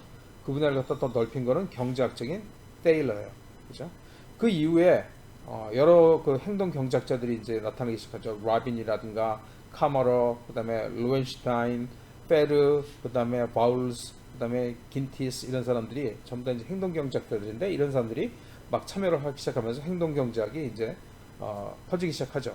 그래서 행동 경제학이 위에서 봤지만은 이 사람들은 심리학자고 이 사람은 이 사람이 테일러거든요. 이 사람은 경제학자고. 그래서 같이 코웍을 하는 거예요. 같이 연구를 같이 하는 거예요. 그래서 행동 경제학은 경제학과 인지심리학, 심리학 중에서도 인지심리학 이 합쳐진 부분이 바로 행동 경제학이다라고 얘기할 수 있어요. 그다음 이 행동 경제학이 워낙 그 실험을 갖다 많이 하기 때문에 실험 경제학이 행동 경제학 아니야? 라고 생각할 수도 있어요. 근데 사실은 같은 게 아닙니다. 실험 경제학은 행동 경제학의 연구 방법론일 뿐이에요. 즉 뭐냐면 실험을 통해서 이론을 갖다 검증을 하는 거예요. 행동 경제학에서 얘기하는 이론을 갖다가 사람들이 어떻게 행동할 것이다 라는 것 갖다가 이론이 만들어지면 그걸 갖다 검증을 하는 거예요. 실험 경제학. 경제학도 마찬가지죠. 주리 경제학도 이론을 만들고 그게 맞는지 틀린지는 어떻게 검증하는 방법은 실험 경제학을 통해서 검증을 하는 거예요. 그래서 옆에 보면 재밌는 그 이미지인데 플라스크 실험을 할 의미하는 거고 그 다음에 경제학은 뭐예요? 이게 지금 안에 달러가 들어가 있잖아요. 그래서 이 경제학하고 엑스페리먼트 실험하고 이렇게 합쳐놨네요. 재밌는 그림인 것 같아서 넣어놨습니다. 근데 이거는 이제 실험 경제학은 도구일 뿐이에요. 도구, 연구 방법론일 뿐이에요.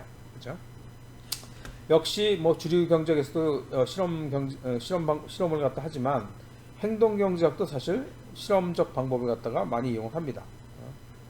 그렇지만 이제 행동 경제의 방법론일 뿐이다 그런 얘기예요. 그래서 행동 경제학하고 실험 경제학은 다른 거예요. 그래서 많이 쓰긴 하지만 실험 경제학이 실험을 행동 경제학에서 많이 방법론으로 쓰긴 하지만 다른 거다 그런 얘기예요. 자, 문제는 뭐냐면 이거 송영훈 교수의 견해예요.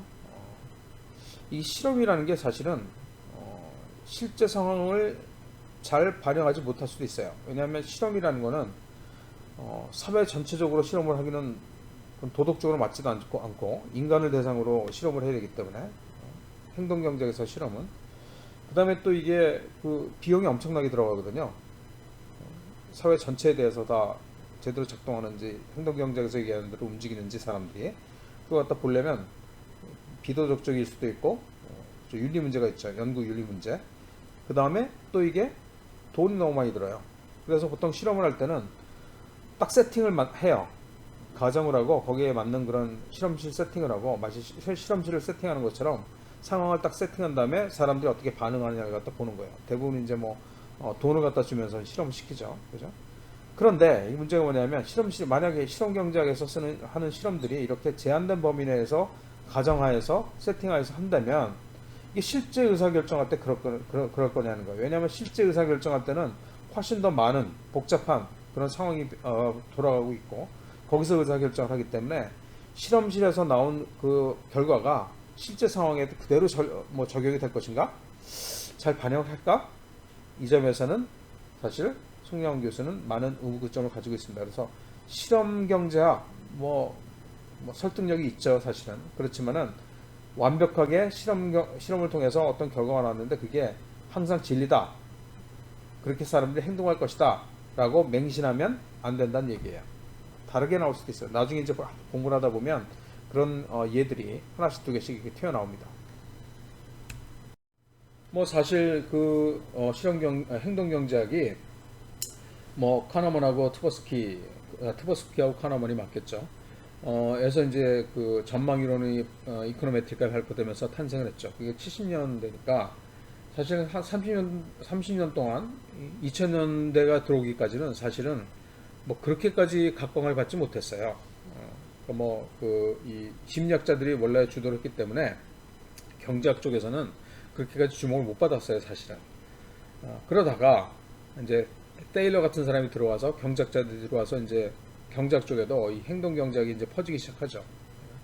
그래서 70년대에 시작을 했지만 사실 실제적으로 행동 경제학이 경제학자들한테 주목을 받은 거는 2000년에 들어와서라고 보면 돼요.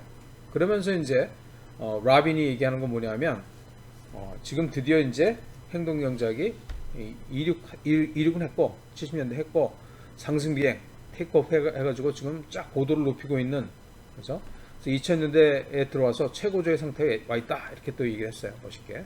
그래서 1단계는 행동 경제의 1단계는 뭐냐면 이제 뭐 트버스키라든가 뭐 그 카나먼이나 이런 사람들은 주류 경제학 이론에 반하는 어나멀리 변칙에 집중을 해서 그거 갖다 이제 심리학적인 접근으로 설명을 하려고 했던 거예요. 그게 1단계라면 2단계는 뭐냐면 이런 행동의 체계화, 이론화, 체계를 잡는 거예요. 행동 경제학의 체계를 잡기 시작하는 거죠. 그 다음에 경제의 영향을 갖다 분석하고 정책 입안하는데 재현하는 단계까지 온 게 지금 행동 경제학의 2단계라고 얘기할 수 있습니다. 물론 이 변칙, 그러니까 경제학에서 예측하는 거하고 다르게 상황이 전개되는 실제 상황이 전개되는 거에 있어서 그게 특이하기 때문에 이런 사례들을 갖다 계속 축적해 나가는 건 중요해요. 근데 문제는 뭐냐면 이러한 사실들을 갖다 축적하는 게 다가 아니고 이런 새로운 이론의 창출에 계기가 되어야 한다 그런 얘기예요. 이건 마치 이게 뽀앙까레가 이런 얘기를 했어요. 과학자죠. 뽀앙까레가 뭐라고 그러냐면 행동경제학자, 행동경제학자기보다는 철학자에 가깝겠네요. 뭐라고 얘기를 했냐면 돌의 집적이 집이 아니듯이 돌을 쌓아놓는다고 집이 안 되는 것처럼 사실의 집적이 과학이 아니다. 그죠? 그러니까 사실만 쭉 축출해 놓는다고 해서 그게 과학이 되는 게 아니다. 얘네를 갖다 체계를 잡고 틀을 잡아야 된다는 거죠. 그래서 이 행동경제학이 지금 2단계에 와 있고, 그죠? 체계를 갖다 잡아가는 그런 과정이 있다. 아직까지도 살아있는, 그죠? 변화가 계속 있을 그런 학문 분야다라고 얘기할 수 있다 그런 얘기입니다. 자, 여기까지가 1장을 갖다 봤고, 2장에서 좀 더 재미있는 예를 갖다 들어가면서 우리 행동경제학을 더 공부해 보도록 합시다. 수고했습니다.